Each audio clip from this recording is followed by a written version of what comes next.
Hey everyone, this is different, huh? I figured I'd step outside my comfort zone a little bit, and instead of writing, I would just talk to you guys here on video. So thanks for being here. Thanks for being involved in this. It's phenomenal. I'm so grateful for it.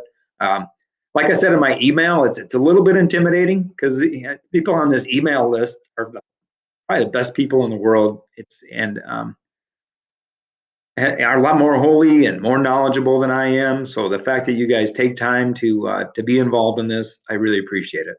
Um, you're also very kind and gracious, which gives me a little comfort in doing this. So once again, I appreciate it. I just got back from a phenomenal trip to Denver, visiting family, and just such a blessing. Had such a good time there, and we got to spend a little time in the mountains.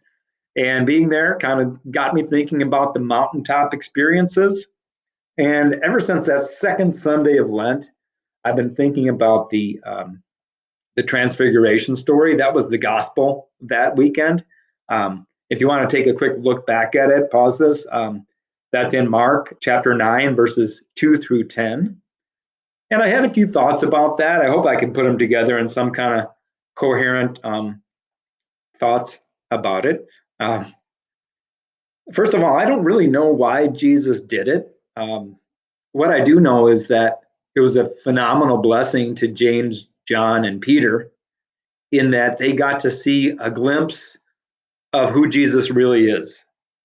You know, as much as humans can probably take it in, they got to see that. And the fact that Moses and Elijah were there also just supported it even more. And so that got me thinking about a couple things. You know, how was the blessing for them to get some closer realization of who Jesus is? But they also, I'm sure, got the realization of how much love Jesus had to humble himself and to come down from that glory down to human form. You know, being a dusty, dirty, smelly carpenter whose humanity was going to be shown even more as things got more ugly in his passion and his death on the cross. Um, so I was thinking about that a little bit. And, you know, let's think about it. Even when Jesus was there face to face with them and talking, and they even had a tough time realizing who Jesus was. So we have a really tough calling here in faith. I'm talking to my Catholic friends now, you know, to recognize Jesus in the Eucharist.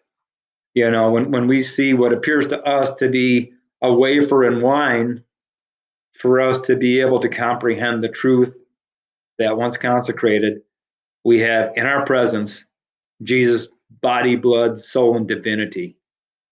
It's a big call to faith. So I just want to pray for all of us that we have the grace and the faith to, as much as we possibly can, to recognize and realize Jesus' presence in the Eucharist, body, blood, soul, and divinity. So that was my first thought about the Transfiguration. The second thing that I wanted to kick around a little bit, I kind of get a kick out of. Um, I just get a kick out of Peter sometimes. He makes me laugh. Anyway, so there's a line in there that Peter says, "Rabbi, it's good that we're here. Let's make three tents: one for you, one for Moses, one for Elijah." He hardly knew what to say. They were so terrified. You know, so they're scrambling around, and you know, what should we do? What should we say? All this stuff is going on. It's funny how they felt that obligation to do something and to say something. I don't even know what those tents were for. You know, it's a nice gesture. You know, let's hang out in some tents. But I think he just felt like he had to say something. And it's oftentimes that we always feel like we have to do something and say something. And sometimes we just need to take it in and just to marvel at the great things that God gives us. Um, and you know, just imagine if we were there. We'd be the same way. We'd be having our phones out, and we'd be like, "Hey, Jesus, Moses, Elijah, you guys get together a little closer. And if you stand by that cloud over there, it's going to be a really good picture, and I could post it, and I'm going to get all kind of likes.